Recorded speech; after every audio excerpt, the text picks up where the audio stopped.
আসসালামু আলাইকুম। কম সময়ে সবচেয়ে মজাদার একটি আচার নিয়ে আসলাম আর সেটা হচ্ছে এই বছরের সেরা একটি জলপাইয়ের আচার। এই আচারটি আপনারা একদম কম সময়ে কোনো রকম রৌদ্রে দেওয়ার ঝামেলা নেই, একদম ইনস্ট্যান্ট তৈরি করবেন। তো যারা একদম আচার এখনও তৈরি করে না এই আচারটি, তারা অবশ্যই এই আচারটি ফলো করে তৈরি করবেন পারফেক্ট একটি মজাদার জলপাইয়ের আচার। প্রথমে জলপাই নিতে হবে, আস্ত জলপাই। তো আমি প্রায় এখান থেকে 1 কেজি আচার জলপাই নিব, কারণ এখানে প্রায় 2.5 কেজি ছিল। তো 1.5 কেজির আচার কিন্তু অলরেডি আমি গত পর্বে শেয়ার করেছিলাম। দেখুন এই আচারটাকে, জলপাইটাকে আমি দা দিয়ে এরকম মানে কেটে নিয়েছি। তো আপনারা হচ্ছে দা বা ছুরি দিয়ে এরকম কুচি কুচি করে এটাকে কেচে নেবেন। কেচে নেওয়ার ফলে এটাকে অনেক সুন্দরভাবে রস ঢুকবে জলপাইয়ের ভিতরে। একদম প্রতিটা মানে ভিতরে প্রতিটা জায়গায় সুন্দর এবং পারফেক্টভাবে জলপাইয়ের যে চিনি শিরাটা রয়েছে সেটা ঢুকবে আর খেতেও মজা লাগবে। তারপর চুলায় একটি ধুয়ে নিলাম। তারপর চুলায় একটি কড়াই বসিয়ে এর মধ্যে একটু সরিষার তেল দিয়ে একটু পাঁচফোড়ন দিলাম। তার মধ্যে দিয়ে দিচ্ছি জলপাইটা। আজকের জলপাইটা একদম সহজ এবং ইজি ওয়েতে তৈরি করা হবে জলপাইয়ের আচারটা। এই আচারটা ইনশাল্লাহ যারা কখনো তৈরি করেন নাই তারাও একবার দেখে তৈরি করতে পারবেন। তো আমি টোটালি 1/2 কেজি চিনি দিব। তো চিনিটা প্রথমে আমি অল্প করে দিয়ে নেড়ে নিচ্ছি।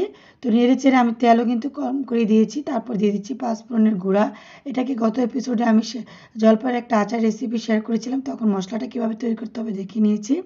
পাঁচফোড়ন, তারপর শুকনো মরিচ, এলাচ, দারচিনি সব কিছু নিয়ে ভেজে ব্লেন্ডার করে গুঁড়াটা করে নিয়েছিলাম। তারপর হচ্ছে এখানে ধনিয়া গুঁড়া, জিরা গুঁড়া, তারপর হচ্ছে লবণ, হলুদের গুঁড়া, মরিচের গুঁড়া আর আরও একটু সরিষার তেল দিয়ে নিচ্ছি, কারণ আমি আরও সরিষার তেল দিব। যতটুকু প্রয়োজন হয় ততটুকুই দিব।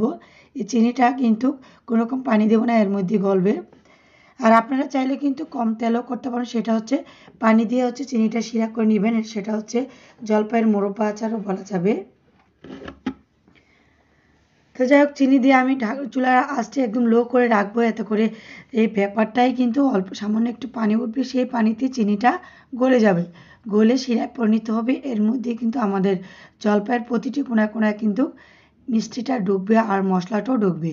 অল্প আঁচে আস্তে আস্তে করে রান্নাটা করলে কিন্তু আমাদের আচার রেডি হয়ে যাবে।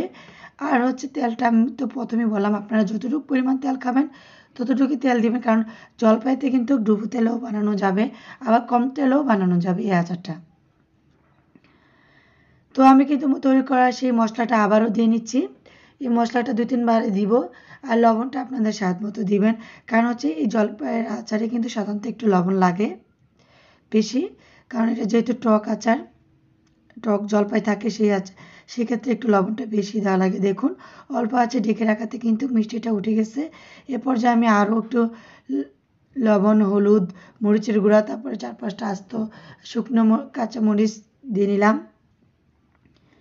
দিয়ে নিয়েছি। এখন অল্প আছে কিন্তু ঢেকে রাখাতে পানি উঠেছে শিরায়। দেখুন আঁচটা আমি দেখে নিলাম। তো এই আঁচে কিন্তু অল্প আছে আমরা একটু পরপর নেড়ে নিব। এই আচারটা খুবই খুবই মজা, যারা এখনও তৈরি করেন না তারা অবশ্যই তৈরি করে নেবেন।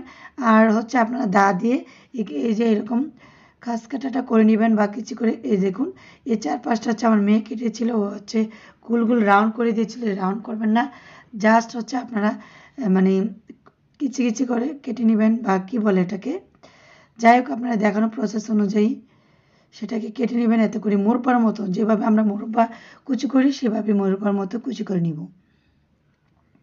আর একটু বড় জলপাই হলে ভালো হয়, সেই ক্ষেত্রে আমরা কুচি করতে সুবিধা হয়। যাই হোক আমার কালারটা সুন্দর পারফেক্ট হয়ে গেছে, আর অলরেডি জলপাইয়ের ফ্লেভার, আচারের ফ্লেভার সারা ঘর ছড়িয়ে গেছে। আমার এই যে জলপাইটা কিন্তু মোটামুটি সিদ্ধ হয়ে গেছে। সিদ্ধ হওয়া পর্যন্তই আমরা এটাকে নেড়ে চেড়ে নিব। দেখুন যে 4-5টা আমার মেয়ে করেছিল সেটা একদম খুলে গিয়েছে, এমন সুন্দরভাবে জলপাই সিদ্ধ হয়ে ফুলে গেছে। যাই হোক আলহামদুলিল্লাহ আমার জলপাই আচার রেডি। এখন আমরা পরিবেশন করে নিচ্ছি। আপনাদের আচার যখন হবে তখন আপনারাই বুঝতে পারবেন, আচার একদম জলপাইটা নরম হয়ে আসবে আর ভিতরটা অনেক সুন্দর রসে টইটম্বর হয়ে যাবে। তো আশা করছি আজকের রেসিপিটি ভালো লেগেছে। আর এভাবে আপনারা কিন্তু শুকনো একটা বয়ামে ঠান্ডা হলে রেখে দিবেন।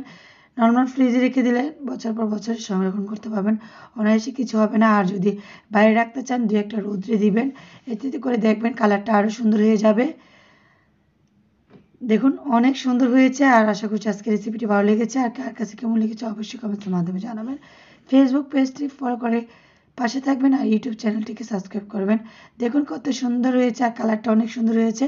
আর ভিতরে জলপাইটা একদম জুসি হয়েছে। সব ভালো থাকবেন, সুস্থ থাকবেন। আল্লাহ হাফেজ।